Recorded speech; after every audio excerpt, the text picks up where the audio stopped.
दोस्तों, एक लड़का अपनी मासी के यहाँ जाता है क्योंकि उसकी मासी की तबीयत ठीक नहीं होती। उसकी मासी फ़ोन कर कर उसे बुलाती है, लेकिन जैसे ही वो अपनी मासी को देखता है तो देखते ही आंखें फटी की फटी रह जाती हैं, क्योंकि उसकी मासी बेहद ही ज़्यादा खूबसूरत थी। कि तभी वो अपने मन में सोच लेता है कि आज मैं अपनी मासी के साथ ही अपनी सारी ख्वाहिश पूरी करूँगा। कि तभी रात हो जाती है और वो वहाँ रुकने का ड्रामा करता है और उसकी मासी उसे वहाँ रोक लेती है। कि तभी एक साथ ही अब वो दोनों सोते हैं बेड पर। कि सोते सोते अपनी मासी के कान में बोलता है कि मेरा मन कर रहा है। कि तभी उसकी मासी उठती है और उसे जवाब देती है और वो दोनों आपस में मिलकर सारी हदें पार कर देते हैं और सारी मर्यादाएं पार कर देते हैं। उसके बाद वो पूरी रात अपनी मासी के साथ क्या करता है, ये मैं आपको इस वीडियो में बताऊंगी। तो आप लोग प्लीज़ वीडियो में बने रहिए। अच्छी लगे तो वीडियो को लाइक कीजिए, चैनल को सब्सक्राइब कीजिए अगर आप लोग चैनल पर नए हैं तो दोस्तों, ये जो कहानी है ये राजस्थान के अलवर की है। वहाँ पर एक माँ बाप थे जिनके साथ एक बेटा रहा करता था और बेटा पढ़ाई कर रहा था उस वक्त। और अच्छा था, बेटा अपने माँ बाप का खूब ख्याल रखता था। लेकिन अचानक उसकी माँ के फ़ोन पर एक फ़ोन आता है। वो फ़ोन उसकी मासी का था। उसकी मासी उसको बोलती है कि मेरी तबीयत ठीक नहीं है और मुझे ले जाने वाला भी कोई नहीं है हॉस्पिटल, तो तुम क्या विवेक को मेरे पास भेज दोगी। तो जो उसकी माँ होती है वो अपनी बहन को बोल देती है कि तुम चिंता मत करो दीदी, मैं अपने बेटे को तुम्हारे पास भेज दूँगी। ऐसा कहने के बाद वो फ़ोन रख देती है और फिर अपने बेटे को बोलती है कि क्या बेटा तुम मेरा एक काम करोगे। तो उसका बेटा होता है कि बोलो मम्मी क्या बात है। तो वो कहती है कि बेटा तेरी मासी की तबीयत ठीक नहीं है, तो तू एक काम कर अपनी मासी के घर चला जा, उनको हॉस्पिटल लेकर जाना है, उनकी तबीयत ठीक नहीं है। तो दोस्तों, वो खुश हो जाता है क्योंकि वो पहले से ही अपनी मासी के यहाँ जाना चाहता था और वो सीधा खाना भी नहीं खाता, अपनी मासी के पास जाने के लिए तैयार हो जाता है। जैसे ही वो दोस्तों बाइक स्टार्ट करता है और वहाँ से निकलता है, सीधा वहीं अपनी मासी के घर जाकर ही रुकता है। जैसे ही डोरबेल बजाता है, उसकी मासी डोर ओपन करती है।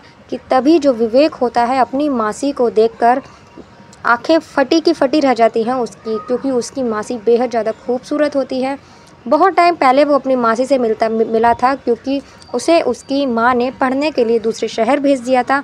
अब वो जब वापस आया था तब वो अपनी मासी को देखता है तो देखकर दंग रह जाता है। दोस्तों, मैं आपको उसकी मासी के बारे में बताऊं तो उसकी मासी का नाम मीना होता है और वो एक 30 साल की महिला होती है। उसके पति दिल्ली में काम किया करते थे, जो कि घर पर बहुत कम आया जाया करते थे। उनके कोई बच्चा भी नहीं था, इसलिए वो अकेली रहती थी और उन्हें हॉस्पिटल ले जाने वाला कोई नहीं था। तो दोस्तों, उसकी मासी उसको पूछती है कि क्या हो गया विवेक, तुम ऐसे क्यों देख रहे हो, क्या तुमने पहले कोई ऐसी औरत नहीं देखी। तो वो उसको जवाब देता है कि मासी मैंने औरतें तो बहुत सारी देखी हैं, लेकिन आपके जैसी इतनी खूबसूरत इतनी अच्छी मैंने आज तक औरत नहीं देखी। तो उसकी मासी हंसने लग जाती है और उसे अंदर लेकर जाती है। अंदर ले जाने के बाद में चाय वगैरह बनाती है, नाश्ता कराती है। विवेक जो होता है उसको बोलता है कि मासी आपको क्या हो गया है और आपकी क्या तबीयत ख़राब है, क्या हो गया आपको। तो उसे बताती है कि विवेक मैं सो रही थी, सोते सोते पता नहीं मुझे क्या हुआ कि अचानक से मुझे बहुत तेज़ की बुखार चढ़ गया है और मैं किसके साथ जाऊं, कोई जाने वाला भी नहीं है, तो क्या तुम मुझे लेकर चलोगे। तो वो अपनी मासी को ले जाने के लिए तैयार हो जाता है। दोस्तों, उसकी मासी बाइक पर बैठकर उसके साथ जाती है और दोनों हॉस्पिटल जाते हैं। दोस्तों, हॉस्पिटल में ज़्यादा टाइम लग जाता है, इस कारण से उन्हें आते आते शाम हो जाती है, थोड़ा सा अंधेरा हो जाता है, बाहर सर्दियों का टाइम होता है। तो उसकी मासी फिर आने के बाद खाना वाना बनाती है, विवेक को खाना खिलाती है। तो तभी विवेक के मन में चल रहा होता है कि काश मुझे मासी अपने ही घर रोक लें और आज मैं अपने मन की सारी इच्छाएं पूरी कर लूँगा मासी के साथ। जो भी मैं सोच कर आया था, जो भी मेरे अंदर इच्छाएं हैं वो मासी के साथ ही पूरी करूँगा। तो दोस्तों, वो सोच ही रहा होता है कि अचानक उसकी मासी आती है और कहती है कि विवेक क्या हुआ, तुम एक काम करो, रात काफ़ी हो चुकी है अब, तो तुम अकेले बाइक से जाओगे, सर्दियों का मौसम है, अच्छा नहीं है। तुम एक काम करो, आज रात यहीं रुक जाओ, सुबह चले जाना, मैं तुम्हारी मम्मी को फ़ोन कर कर बोल देती हूँ। विवेक तुरंत जवाब देता है कि ठीक है मासी, आप मम्मी के पास फ़ोन कर दो। कि दोस्तों, तभी वो उसकी माँ के पास फ़ोन करती है और उसे बोल देती है कि विवेक आज रात को यहीं पर रुकेगा और सुबह आ जाएगा, क्योंकि रात काफ़ी हो चुकी है। तो दोस्तों, उसकी माँ बोल देती है कि कोई बात नहीं दीदी। विवेक उस रात वहीं रुक जाता है। अब उसके आगे तो विवेक बच्चा ही था, तो इसीलिए वो अपने पास ही विवेक को सोने के लिए अपने बेडरूम में ही बुला लेती है। दोस्तों एक ही बेड पर वो दोनों लेट जाते हैं कि तभी उसकी जो मासी होती है वो लेटने का मतलब नींद आने का ड्रामा करती है कि जैसे उसे नींद आ गई हो कि तभी विवेक बैठा होता है, उसे बैठ जाता है उठकर और अपनी मासी के कान में बोलता है कि मासी मेरा मन कर रहा है। कि तभी उसकी मासी कोई भी उसको जवाब नहीं देती है, वो खुद सोने का नाटक करती है। विवेक दूसरी बार भी बोलता है, दूसरी बार भी उसकी मासी उसे जवाब नहीं देती कि तभी विवेक उसे तीसरी बार हिलाकर बोलता है, मासी मेरा बहुत ज़्यादा मन कर रहा है ये सब करने का। तो उसकी मासी उठकर बैठ जाती है और विवेक से बोलती है कि क्या चीज़ का मन कर रहा है तुम्हारा, क्या चीज़ बोल रहे हो तुम। तो वो विवेक उसे सारी बातें अपनी बता देता है कि ऐसे ऐसे मेरा ये सब करने का मन करता है और मैं चाहता हूँ कि मैं आपके साथ ये सब करूँ। तो उसकी जो मासी होती है वो हंसने लगती है और उसको बोलती है कि तुम ये सब कैसे सोच रहे हो। तो वो कहता है कि जब मैंने आपको पहली बार देखा था मुझे तभी ये लगा था कि मैं आपके संग ही ये सब करूँगा।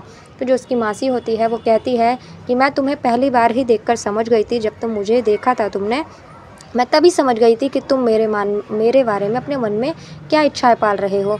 तभी वो अपनी मासी को टच करने लगता है और वो उसका विरोध भी नहीं करती, वो उसका भरपूर साथ देती है कि तभी दोनों सारी मर्यादाएं लांघ देते हैं और जितनी भी एक मासी और एक भांजे के बीच में होनी चाहिए वो लोग सब भूल जाते हैं कि उनके बीच में क्या रिश्ता है और वो सारी मर्यादाएं लांघ कर अपनी जो उनकी हवस होती है वो पूरी करते हैं और फिर वहीं पर थक कर सो जाते हैं। सुबह उठने के बाद में विवेक तैयार होता है और अपने घर जाने लगता है कि तभी जो मीना होती है उसकी मासी वो उसको बोलती है कि विवेक तुम्हारा जब भी मन करे जब आते रहना और मुझे कुछ भी दिक्कत हो तो प्लीज़ यहाँ आते रहना।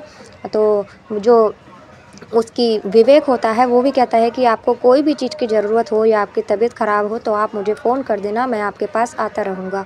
अब दोस्तों जब भी उसकी जो मासी होती है मीना, जब भी उसका मन करता था वो विवेक को किसी न किसी बहाने बुला लिया करती थी और अपनी हवस को शांत किया करती थी।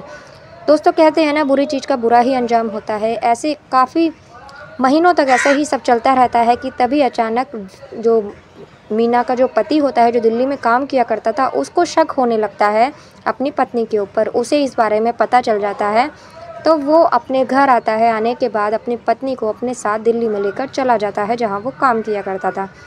और इधर जब विवेक को पता चलता है कि उसके मौसा को शक हो गया है तो वो भी अब उससे मिलना जुलना बंद कर देता है। अब वो भी धीरे धीरे कर कर अपनी मासी को भूल जाता है और मीना अपने पति के साथ दिल्ली में ही रहने लगती है। तो दोस्तों ये थी आज की कहानी, कैसी लगी आपको आप लोग कमेंट में ज़रूर बताना। अगर अच्छी लगी हो तो आप लोग अपनी जगह का नाम और अपना नाम ज़रूर लिखना ताकि मैं अगली वीडियो में आपका शुक्रिया अदा करूं। दोस्तों मिलती हूं अगली किसी वीडियो में एक नई कहानी के साथ, तब तक के लिए नमस्कार।